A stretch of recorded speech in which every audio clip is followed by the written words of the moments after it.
Breaking news. Today at Grumpy News, we have an interview with a strange individual.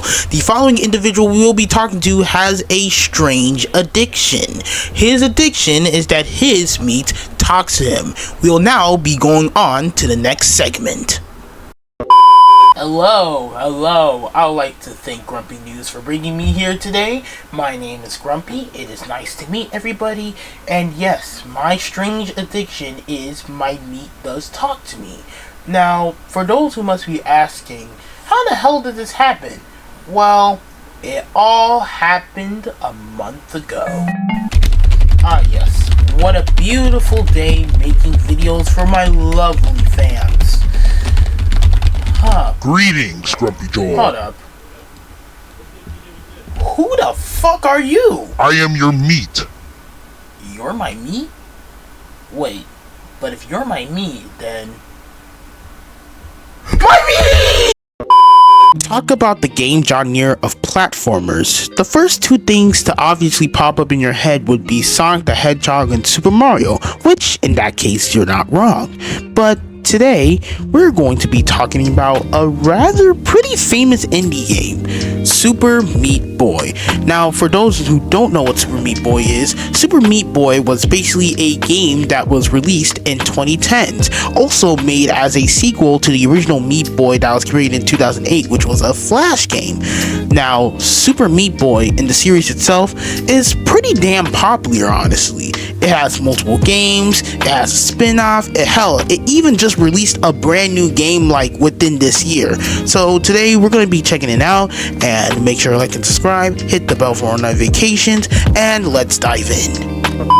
Game starts off with a story. We are Meat Boy, and we have a lover called Bandage Girl. Of course, Bandage Girl obviously loves us. And then we have our antagonist, Dr. Fetus. But you see, everybody hates Dr. Fetus for some reason, so he hates us.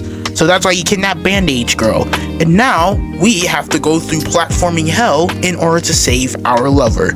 Moving on to our first world, the forest. One cutscene later, and we are finally introduced to our world hub. Now you see there's 20 levels, but the level requirement that we have to just beat is only 17 levels. Which means that the extra 3 levels are just there for, well, if you just really want to. Now, of course, the first couple levels are pretty simple. They teach you the mechanics of what Meat Boy can do. What Meat Boy can do is that he can run, wall jump, and also sprint faster.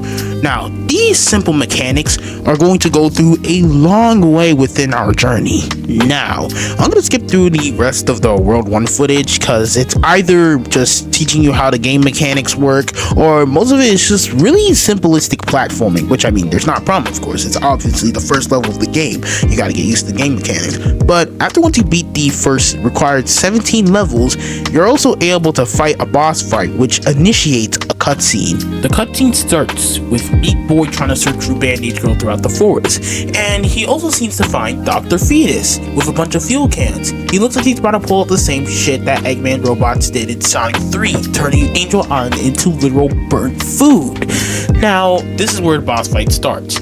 You run away from the machine, and squirrels come in to assist you, ramming into the machine. But for some weird reason, my recorder just wanted to bug out really horribly, so I had to do this off camera. However, I do have footage of him being defeated, so I'll play it here. After defeating Dr. Fetus is, well, mad as hell while Meat Boy just waves at him. Loki W rage bait, but he still takes Bandage Girl and takes her away to what seems to be an abandoned hospital. And also, we get to see the squirrel, which, you know, they're sad as shit. I mean, can you really blame him? Everybody else would be crying too if they literally saw all their brethren get slimed out because of some baby in a suit. Speaking about that, who the hell is this baby's parents? And why the hell are they having a baby scientifically engineer a dangerous weapon? And why does he have beef with a boy that's literally just, you know, trying to spend time with his lover? That really made me realize something. Now, moving on to the second world called the hospital, we get a cutscene of Dr. Fetus taking away Bandage Girl into the abandoned hospital. Now, this is starting off with the first couple levels, and I'm not gonna lie with you, gang. The first level was pretty simple. You know, you just dodge sharp bones. What I should have been saying if it didn't took me so fucking long to realize, there's actually a small little ledge that I should have saw the whole entire time, but I never did. And basically, you're supposed to use that ledge and jump across to get the Bandage Girl, but for some reason I didn't see that, so it took me way longer just to beat the first level of World 2.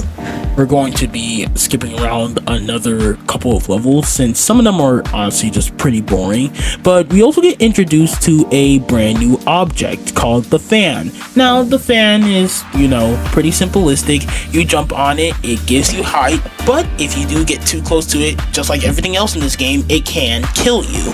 And this is where I preferably onto rather one of my most infamous struggles on one of my said levels. Now, this, in my genuine opinion, probably has to be the worst display of skill I have ever shown in a freaking platformer game. Not even in Celestia was this bad. I was generally struggling with fans, which by the way should be pretty easy. I had multiple golden experiences, but nope, it's all just gone due to the damn fan. And me, boy, moving way too goddamn fast. It's either one, I overshoot it, or I undershoot it to the point where I just immediately die. But after finally ending this torture of level, I can move on to another level, which is going to torture me even more. Okay, well, what later me was saying was actually kind of over exaggerating. This level was not as bad, so we're just going to speedrun this through and get into our last level for our video. Last within our final section of this video, I'm just going to cut straight to the point. I did not beat this shit. It was not the first part that was hard, okay? I managed to understand it after like a couple of deaths or so. I think it was really just the last part, because there was like two fans. One that pushes you forward and one that pushes you up to Bandage Girl. I kept fucking it up because I kept either moving too fast to the point where I get absolutely pushed to death, or, well, I fuck it up and I still get pushed to death. So we're just gonna get this over with, and this is where my gameplay of Super Meat Boy ends. And that's how I got my addiction, how my meat started talking to me. Honestly, you know, with him, he's, well, surprisingly a pretty decent fellow, despite the fact that I have to get used to the fact that I don't have any reproductive organs anymore, but you know, it's not that bad now. So, once again, thanks Grumpy News, and I guess we'll be going back to you. Hello, lovely fans. We are back again. Thank you for watching Grumpy News again, and once again, thank you to you viewers for watching our strange addiction with our little interview.